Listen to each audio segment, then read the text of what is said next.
بسم اللہ الرحمن الرحیم۔ جس مسلمان کے 3 بچے مر جائیں وہ دوزخ میں داخل نہیں ہوگا۔ حضرت ابو ہریرہ رضی اللہ تعالیٰ عنہ راوی ہے کہ رسول کریم صلی اللہ علیہ وسلم نے فرمایا،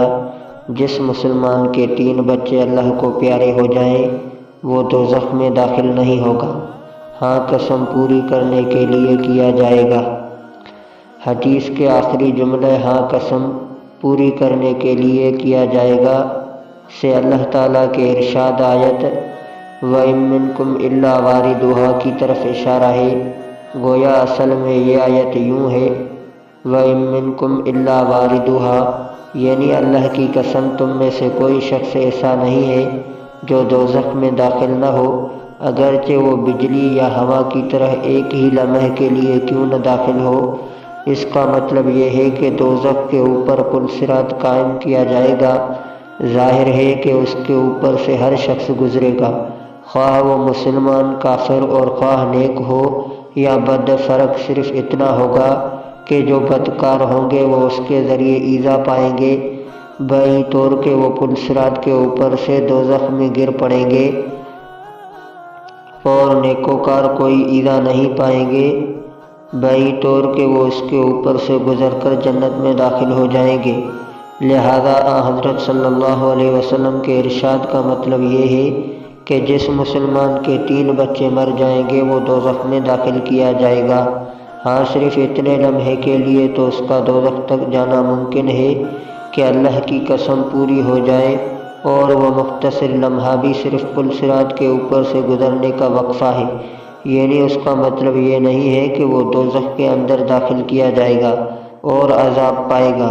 بلکہ مطلب یہ ہے کہ وہ کسی قسم کا عذاب نہیں پائے گا اور صرف پل صراط کے اوپر سے گزر جانا ہے۔ اس آیت میں مذکور دخول دوزخ کا مصداق اور باری تعالیٰ کی قسم کے سچ اور پورے ہونے کے لیے کافی ہوگا۔ اہل عرف اپنی روزمرہ کی بول چال میں کہا کرتے ہیں کہ میں نے یہ کام اپنی قسم پوری کرنے کے لیے کیا،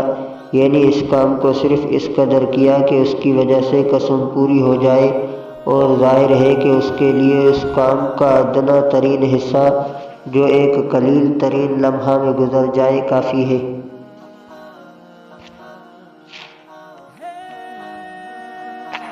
حضرت ابو ہریرہ رضی اللہ تعالیٰ عنہ کہتے ہیں کہ رسول کریم صلی اللہ علیہ وسلم نے کتنے ہی انصاری عورتوں سے فرمایا، تم میں سے جس عورت کے بھی 3 بچے مر جائیں اور وہ عورت ثواب کی طلبگار ہو تو وہ جنت میں داخل کی جائے گی۔ یہ سن کر ان میں سے ایک عورت نے عرض کیا کہ یا 2 بچے مر جائیں، یعنی اس بشارت کو 3 کے ساتھ خاص نہ کیجیے، بلکہ یہ فرمائیے کہ 3 مر جائیں یا 2 مریں۔ آپ صلی اللہ علیہ وسلم نے فرمایا ہاں 2 بچے بھی مر جائیں تو یہ بشارت ہے۔ مسلم، بخاری و مسلم دونوں کی ایک روایت،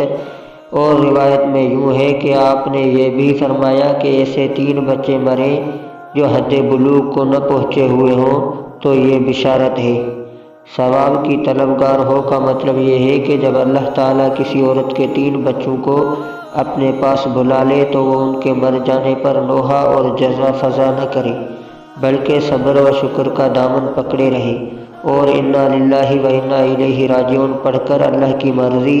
اور اس کی مصلحت کے آگے سر جھکا دے تو وہ بہشت میں داخل کی جائے گی۔ اب اس بارے میں دونوں ہی احتمال ہیں کہ یا تو اسے ابتدا ہی میں بغیر عذاب میں مبتلا کیے ہوئے جنت میں داخل کر دیا جائے گا، یا پھر یہ کہ ان بچوں کی سفارش و شفاعت کے بعد اسے جنت کی سعادت سے نوازا جائے گا۔ عورت کے عرض کرنے پر حضرت صلی اللہ علیہ وسلم کے ارشاد یا 2 بچے مرے کے بارے میں علماء لکھتے ہیں کہ جب آپ نے 3 بچوں کے بارے میں ارشاد فرمایا تو عورتوں نے 3 کی تخصیص کو ختم کرنے کی خواہش کا اظہار کیا، تو بارگاہ سمدیت کی طرف سے حضرت صلی اللہ علیہ وسلم کے توجہ کے اثر سے رحمت الہی نے اس خواہش کو قبول فرما کر فوراً ہی بذریعہ وحی مطلع کر دیا کہ اگر 2 بچے بھی مر جائیں تو بھی یہ سعادت حاصل ہوگی، یا پھر یہ کہ حضرت صلی اللہ علیہ وسلم نے اس بارے میں بطور خاص دعا مانگی اور حق تعالیٰ کی بارگاہ میں یہ دعا قبول ہو گئی، چنانچہ آپ صلی اللہ علیہ وسلم نے عورتوں کو وہ بشارت بھی سنا دی۔ دوسری روایت میں غیر بالغ کی قید اس لیے لگائی گئی ہے کہ چھوٹے بچوں سے عورتوں کو بہت زیادہ محبت ہوتی ہے۔ بڑے بچوں کی بنسبت چھوٹے بچے اپنی ماں سے زیادہ قریب اور محبوب ہوتے ہیں، اس لیے ان کے مرنے سے طبعی طور پر عورت کو بہت زیادہ رنج و غم ہوتا ہے۔ جزاک اللہ خیرا و احسن الجزا۔